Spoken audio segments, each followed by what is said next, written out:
Avant la Seconde Guerre mondiale, l'agriculture se pratique encore de manière traditionnelle pour plusieurs cultivateurs au Québec. Cependant, lors de son premier mandat, le gouvernement unioniste de Maurice Duplessis, qui est favorable au mode de vie rural, instaure une série de mesures permettant la modernisation de l'agriculture et le ralentissement de l'exode vers les milieux urbains. En 1936, il met sur pied un programme de crédit agricole facilitant l'accès à des emprunts à faible intérêt pour les agriculteurs qui souhaitent mécaniser leurs fermes. Cette mesure sera maintenue et encouragée durant l'ensemble de ses mandats après son retour au pouvoir en 1944. Il offre aussi des subventions permettant le drainage des terres agricoles et soutient les écoles d'agriculture. Cependant, il faut attendre la loi sur l'électrification rurale en 1945 pour que le monde agricole du Québec entre véritablement dans l'ère moderne. Dans le cadre de cette loi, le gouvernement octroie des fonds importants afin de permettre aux régions du Québec de se doter de coopératives qui distribueront l'électricité dans les endroits où elle est encore inaccessible. Entre 1945 et 1955, le nombre de fermes électrifiées fait un bond considérable.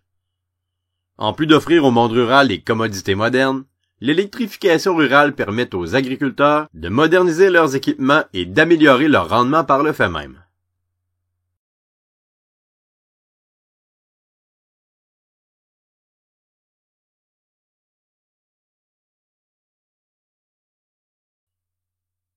Dans les années 1960 et 1970, l'agriculture continue de se moderniser. Par contre, les gouvernements doivent intervenir pour la protéger. En effet, l'étalement urbain, un effet de l'urbanisation et du développement des banlieues, rend les terres fertiles de la vallée du Saint-Laurent de plus en plus attrayantes pour un usage autre que l'agriculture, alors qu'elle ne représente que 2% du territoire de la province. C'est dans ce contexte que le gouvernement de René Lévesque fait adopter la loi sur la protection du territoire agricole. Cette loi permet le zonage des terres agricoles qui sont dorénavant réservées à cet usage seulement. Cela interdit la construction de quartiers résidentiels ou commerciaux sur celles-ci. La loi interdit aussi aux propriétaires de diviser leurs terres, de couper les érables dans une érablière et d'enlever du sol arable, celui qui peut être cultivé.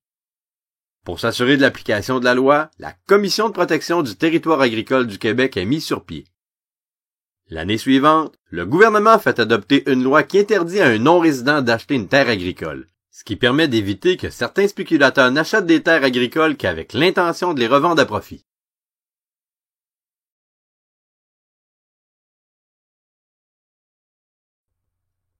Après 1945, la reconstruction de l'Europe ainsi que la guerre froide augmentent considérablement la demande mondiale en ressources naturelles. Maurice Duplessis, le premier ministre du Québec de l'époque, offre divers avantages aux entreprises qui désirent exploiter les ressources naturelles du Québec. Par exemple, il offre de faibles redevances et des réductions d'impôts aux compagnies américaines qui développent les mines québécoises. Cette situation permet à l'industrie minière de progresser rapidement, ce qui entraîne le développement de régions comme l'Abitibi-Témiscamingue avec l'or et le cuivre, ainsi que l'Estrie et Chaudière-Appalaches avec l'amiante. Toutefois, l'industrie minière connaît un véritable boom lorsque des gisements de fer sont découverts près de la frontière du Labrador, engendrant la fondation de villes minières comme Shefferville et Gagnon sur la Côte-Nord. La ville de cette île connaît aussi un véritable essor. Le minerai de fer y est d'abord transporté. De là, il est par la suite embarqué par bateau pour être acheminé vers l'Europe ou les États-Unis. La Côte-Nord connaît aussi un développement économique important grâce à la construction du complexe Manicoutarde par Hydro-Québec dans les années 1950 et 1960.